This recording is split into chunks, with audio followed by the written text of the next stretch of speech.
Hi everybody, my name is Hannah and this is Pepper and Pine. Welcome to this series where we are discussing child development, primarily based on the book Phases of Childhood Growing in Body, Soul, and Spirit by Bernard Leavegood. This is the 1997 edition, but the most recent edition is linked in the description box below. We are finally talking about the third and final 7-year developmental stage between the ages of 14 to 21. But before we dive into that, let's do a brief recap of the previous two 7-year stages. The first stage between 0 to 7 is considered the willing phase of development, which is divided up into 3 phases with 2 Rubicons. One of them, these Rubicons of development, happens to be, in my opinion, one of the most profound developmental milestones that a person will go through, and most of us don't even remember it, and that comes at around 2 to 3 years old, and that is the development of the eye. So that first phase of development between 0 and 2 1/3 is a willing phase in a willing stage, when thinking is developing. The second 2 1/3 years is a feeling phase in a willing stage during a development of the feeling. And finally, at 4 1/3 to 7 years is a thinking phase in a willing stage during a will development. The other Rubicon between 0 and 7 occurs at around 4 2/3, and this is a developmental milestone when young children are now going to play with other children in shared imaginative experiences. Prior to this time, they generally played side by side or parallel play, and if they did have any cooperative play or imaginative play, it was usually directed by another child, an older child, or an adult. Very rarely was it initiated by the child themselves, but at around 4 2/3, that shifts and the child now initiates that cooperative, shared, imaginative play. At around 7, the child transitions into the feeling stage of development. This is marked by the loss of baby teeth. Now, those baby teeth can start falling out at around 5, sometimes even sooner, but by the age of 7, most children will have lost at least 1 tooth. This marks this change that's happening in the head. Every time there is a change in either the head, the trunk, or the limbs, it also indicates a developmental change happening in that child. So we see this huge mental development or cognitive change that occurs at around 7, where the child now can experience pictures in their head or imagination. This is a cognitive development that occurs at around 7. Prior to this time, between the ages of 0 and 7, thinking, feeling, and willing were all connected. They were all one thing. So if a child felt sad, they cried. If a child wanted something, they lunged or leaned into it. There was no cognitive thought of, should I get that cup of water? If they wanted it, they went for it. Post 7, the child now has the ability to decide and execute those thoughts. This is a new cognitive shift. In that first 2 1/3 years of this next 7-year cycle, you begin again with a will phase in the feeling stage of development with a metamorphosis of their thinking. This is when they go from these playful years of imitation between 0 and 7 to a time when they can actually learn academically. Those life forces that were used to build the child's body between 0 and 7 are now freed for other things, and that is the academic work, rhythm, and memory, and routine. All of those things that help a child on their academic endeavors are now at their disposal so that they can engage in that kind of learning. The next 2 1/3 years, between around 9 1/3 to around 11 2/3, is the feeling phase of the feeling stage during a feeling metamorphosis. So a lot is going on at around 9, and it is considered the 9-year change. And this is the time when a lot is happening for that student. The first thing is that they are awakening to the world. They had their first awakening at around 2 1/3, between 2 and 3 years old, when they awakened to the self, the development of the I. Now they awaken to the world. So prior to this stage, they were one with the world. They could not distinguish between imagination, fantasy, and reality. It was all just one thing. Now time is a limitation on them. They didn't feel time before. Time or the day was just spread out in front of them without this limitation or this cognition of time. Now with the 9-year change, there is this feeling of time is moving rapidly. They can understand the past. This is where in the curriculum, in grammar, past tense is taught. Prior to this, it wouldn't have landed well for the child because everything that was in the past was just one reality. And so, for instance, my children called everything that happened in the past yesterday. There was no distinction between yesterday or 3 years ago. Now there is an understanding of the past. And with an understanding of the past and the awakening to the world, a lot of emotions are coming up for these young students. They might feel anxious, afraid. They might be fearful of things they weren't fearful of before. They might have arguments or disagreements with friends or family or teachers or parents. And they might even be afraid of the dark or sleeping at night. So this is a time where this new awakening to the world also comes with either sadness, grief, depression, anxiety. But it does go away. As they get accustomed to this new phase of development, they have a little bit of time before things get a little bit chaotic again. And the last 2 1/3 years of this 7-year cycle, starting around 11 2/3 with the beginning of puberty, thereabouts, you have the thinking phase in the feeling stage of development with a will metamorphosis. So you're going to see a bit of a growth spurt in the limbs at this time. You're going to see students go from being very coordinated and assured of their body to being a little bit more discoordinated and not being able to do the tasks they used to be able to do before with ease. This stage of development comes to an end at around 14 to 21 is the thinking stage of development. So by 14, the majority of students will have hit puberty. And with this comes a new cognition, a new way of thinking.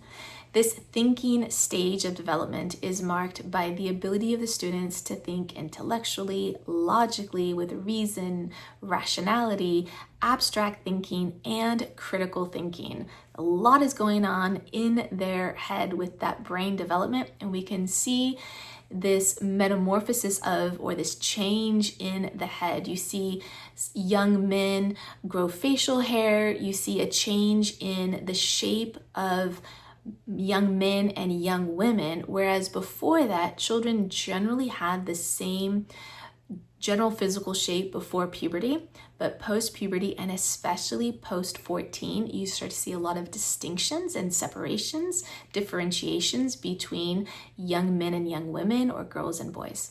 This first 2 1/3 years during this thinking stage of development is a will phase during a synthesis of the thinking. So we see this huge change in the way that students are thinking. It is opening up to this worldview at this age. The next phase between around 15 1/3 to around 18 2/3 is the feeling phase during the thinking stage with a synthesis of the feeling.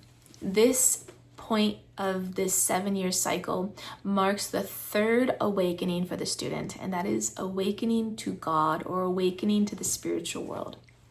Now, prior to this, students adopted the spiritual ways or religion or ideology of the family or culture that they were living in.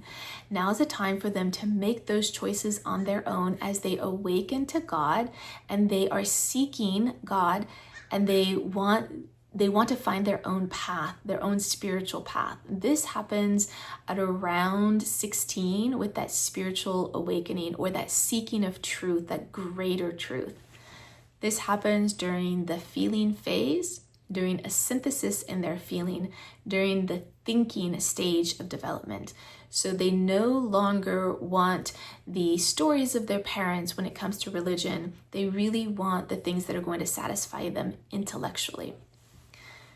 During the first 7 years of life, children learn naturally through imitation. And parents and teachers would set up play areas or play with them. In the next 7 years of education, students learned through a loving authority. This is the time that you're teaching the students. In these next 7 years, students are learning through or by teachers or mentors who are specialists in their field. They're being guided by their mentors, and parents now have a friend capacity to their children or to the students, less or more so than an authoritative capacity. So you no longer can have that authority over your children or your students at this age, because they're looking for their own, an outside authority, something greater, or they're looking for their inner morality to guide them. The last 2 1/3 years is the thinking phase during a thinking stage with a synthesis of the will. The synthesis of the will from around 18 2/3 till about 21 might include one last growth spurt in the limbs. The growth spurts are threefold. You have a change or growth in the head, followed by a change or growth in the trunk, and the trunk can widen or it can lengthen, followed by a lengthening of the limbs, and the limbs lengthen on the lower half first before the upper half. So the lower part of the arm lengthens before the upper half, and same with the limbs. So at around between 18 and 21, you have one last potential growth spurt for these adolescents. The synthesis of the will during this last 2 1/3 years of this 7-year cycle will look like the students embarking on their vocation or their higher learning. Some students want a gap year, they want to travel the world. The need to travel and explore is very high at around 18, 19, 20. And the need to find their career path or their higher learning also drives them to make those decisions after their education is complete. So in this 7-year cycle, you have 2 Rubicons. The Rubicons are these developmental milestones within this greater 7-year cycle. So you have this spiritual awakening at around 16, and then you have this synthesis of the will at around 18, which really drives those students to embark on their life. It is the spiritual awakening that is so profound for these students, because it is the third awakening that a student or a child will have during their development. The awakening to the I, the awakening to the world, and finally the awakening to God, or the seeking of a higher truth or a higher power. There is a lot going on during this stage, not just in the thinking aspects, but emotionally as well. This is the time when students have reached physical maturity, and with that is a great differentiation between young men and young women, or adolescent boys and girls. For not the first time, but for the most profound time, we're going to see differentiations, not just in the way students look, but also in the way they behave or in the way they think. So while there is a time of loneliness for both boys and girls at this stage, the way that these students are going to manifest those emotions are quite different. Boys tend to be more interested in technology and innovation and machines at this age. Girls tend to have a greater connection to the spiritual at this age. Now, these are tendencies. These of course, vary throughout boys and girls, and the students, but these are some tendencies that you might see. And of course, this is based on the book Phases of Childhood by Bernard Leavegood. During these adolescent years, there is a tremendous amount of loneliness, separation, and even a little bit of grief. Now, while childhood is generally a sanguine time, adolescent years are marked by a little bit of melancholy before the choleric temperament paints that entire youthful or young adulthood time. So in the child's younger years, in this sanguine time when they could move from one activity to another, emotions didn't last long with them. They usually forgot quickly. Every day was a brand new day.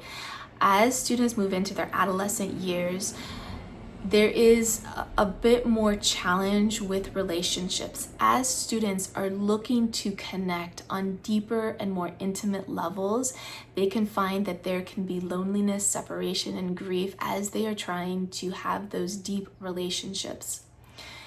At this time, there can be a wave of melancholy, a deep introspection. You might find that journal writing or keeping a diary peaks for girls at around 15 to 17 and for boys at around 16 to 18. It's a great way to process thoughts and emotions and to share them in a written form, because there can be some hesitation and anxiety that what if you share this with a friend and they don't receive it well, or they can't hold space for you. So having the ability to write out these thoughts and emotions is a great tool for students. And we find that it definitely peaks in the adolescent years for boys and girls.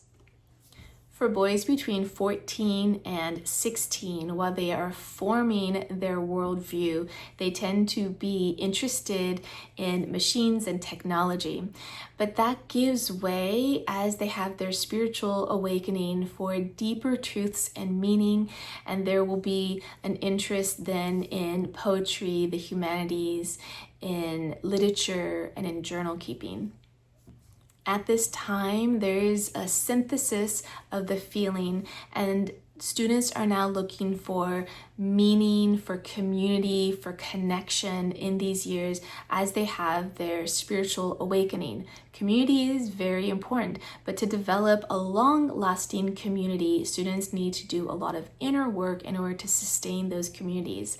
However, the need to belong is so strong in the adolescent years that being apart or separate is one of the most painful things for students. Therefore, great attention needs to be taken when students are looking to have belonging in groups, tribes, or gangs that are not healthy or supportive of their development. As those connections begin to deepen for these adolescents, they are looking to build their relationship with their self and others, their self and society, and themselves and God. The need to belong is so strong in the adolescent years that oftentimes students will forego their own individuality simply to conform to the group. They avoid being rejected or isolated at any cost. Now, prior to puberty, students would accept the authority of the parent without question. Now that they're in their thinking stage of development between 14 and 21, they question the authority deeply, and they won't just take what the parents, teachers, mentors have to say. They're a lot more critical of that content, and they really need to break it down and take it as their own. At this time, when there is a bit of a separation from the students and their families or their parents or even their family values, they start to place a higher value on their friendships and the thoughts and ideas that they have that are separate from their family. They tend to be critical and more objective of their family values, and anything that they learned or believed up until this point, they have to renegotiate all of those ideas now that they're in their adolescent years, and specifically post 16 and that spiritual awakening. All of those family values that they just accepted when they were younger now are put to the test, and they either have to become that student's family value or it needs to be rejected and replaced with something else. This is a difficult time because students tend to still be within the family home, and a lot of conflict can arise when a student's values differ from the parents' values or the family values. This is also a time when friendships are of deep importance, but more so that one best friend or that one intense friendship that really supports you through this difficult adolescent time, when you just need that one person to really understand you, who supports you unconditionally and who doesn't question as you are working through your new values. They might be ones that are similar to the culture or family values, or they might be different, but in general, students usually look for that one peer or a slightly older peer group mentor to help them navigate these difficult years. By the time the student is arriving at around 18 to 21, a lot of that development has subsided, and they're looking beyond these adolescent years into their future, into higher education, into travel, adventure, and whatever life has for them. It is a will synthesis during a thinking phase, which means they're really ready for a lot of that content that now that they have gone through that will phase and that feeling phase, they're really ready for that higher learning, those new skill sets that come with the university or college years or vocational training. I hope that you enjoyed this look at the ages of 14 to 21. I hope that you'll check out the blog post that accompanies this video, where you can find more information as well as links to the other videos in this series. You can find the link to that blog post in the description box below. And if you would like to see what we're reading on a daily basis, you can find me on my website at pepperandpine.com.